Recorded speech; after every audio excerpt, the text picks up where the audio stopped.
MP సీట్ల లెక్కలు చెబితే బీజేపీ ఫక్తు నార్త్ ఇండియన్ పార్టీగానే కనిపిస్తుంది. ముఖ్యంగా ఆంధ్రప్రదేశ్లో మాత్రం ఆ పార్టీ ఎలాంటి ప్రభావం చూపలేక ఇప్పుడు కూటమిలో భాగమైంది. అలాంటి బీజేపీ కేంద్రంలోని అధికారాన్ని అడ్డం పెట్టుకుని చక్రం తిప్పాలని చూస్తోంది.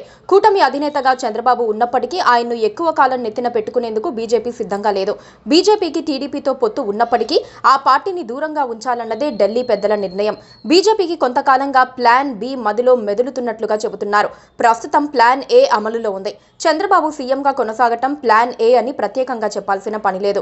అయితే 2029 అసెంబ్లీ ఎన్నికలు దగ్గర పడే నాటికి కొత్త వ్యూహాలతో ముందుకు వెళ్లాలని బీజేపీ పెద్దలు నిర్ణయించినట్లుగా చెబుతున్నారు. బీజేపీకి చంద్రబాబుతో అంటే జనసేన అధ్యక్షుడు పవన్ కళ్యాణ్తో కెమిస్ట్రీ బాగా సెట్ అయిందని తాజా పరిణామాలు చెప్పకనే చెబుతున్నాయి. ఆయన్ను పైకి తీసుకొస్తే తమకు అనుకూలంగా ఉంటారన్నది బీజేపీ పెద్దల ఆలోచన విధానం.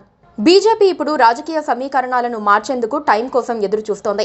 ఆ క్రమంలో కొన్ని సామాజిక వర్గాలను ఒకతాటిపైకి తీసుకురావటమే లక్ష్యంగా పావులు కదుపుతోంది. కమ్మ, రెడ్డి సామాజిక వర్గాల్లో తమకు హోల్డ్ రావటం కుదరదని తీర్మానించుకున్న తర్వాత కమలనాథులు ప్రధానంగా కాపుల వైపుకు మళ్లినట్లేనని చెబుతున్నారు. కాపు సామాజిక వర్గానికి చెందిన పవన్ కళ్యాణ్ను సీఎం చేయాలన్న ఆలోచన కూడా కొంతకాలంగా బీజేపీ వర్గాల్లో మెదులుతోంది. దానికి తగ్గట్టుగా పవన్ కళ్యాణ్ ఇప్పుడు ఏపీలో పాపులర్ లీడర్గా ఎదుగుతున్నారు. ఆయన పట్ల వ్యతిరేక సామాజిక వర్గాల్లో సైతం గౌరవం పెరుగుతోంది. చంద్రబాబు ఉదాసీన వైఖరిపై కమ్మ సామాజిక వర్గం కూడా విసుగు చెంది ఇప్పుడు పవన్ కళ్యాణ్ వైపు చూసే ప్రయత్నంలో ఉంది.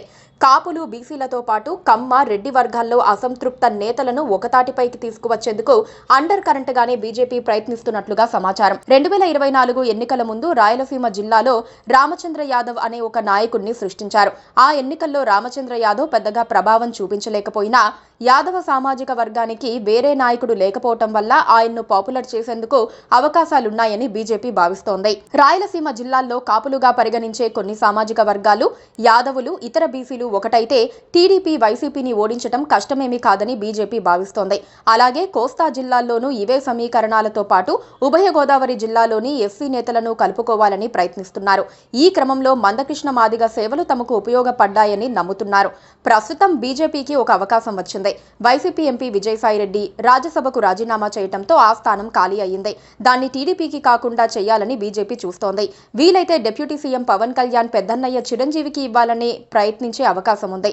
సాధ్యమైనంత వరకు ఆయన్ను ఒప్పించి రాజ్యసభలోకి తీసుకుంటే ఒక కేంద్ర మంత్రి పదవి ఇచ్చి కాపుల్లో తిరుగులేని విశ్వాసాన్ని పొందాలని బీజేపీ అనుకుంటోంది. ఇక చిరంజీవి ససేమిరా అంటే మాత్రం ఆ రాజ్యసభ స్థానం నాగబాబుకు వెళ్లొచ్చు. కేంద్ర మంత్రి పదవి ఆయనకు దక్కొచ్చు. గతంలో లోక్సభకు పోటీ చేసి ఓడిపోయిన నాగబాబుకు ఢిల్లీ ఆకాంక్షలు సజీవంగా ఉన్నాయని చెబుతారు.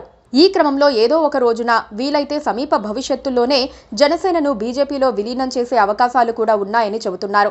దానివల్ల బీజేపీ తరపున పవన్ కళ్యాణ్ ఓపెన్ గా సీఎం అభ్యర్థి అవుతారు. అప్పటికి పెరిగే బలాన్ని బట్టి ఆయన సునాయాసంగా సీఎం అవుతారని పవన్ అభిమానులతో పాటు బీజేపీ కూడా ఎదురు చూస్తోంది. కాకపోతే విలీనం ఎప్పుడన్నదే పెద్ద ప్రశ్న. Please subscribe to KTV Telugu. KTV Telugu. KTV Telugu. KTV Telugu channel.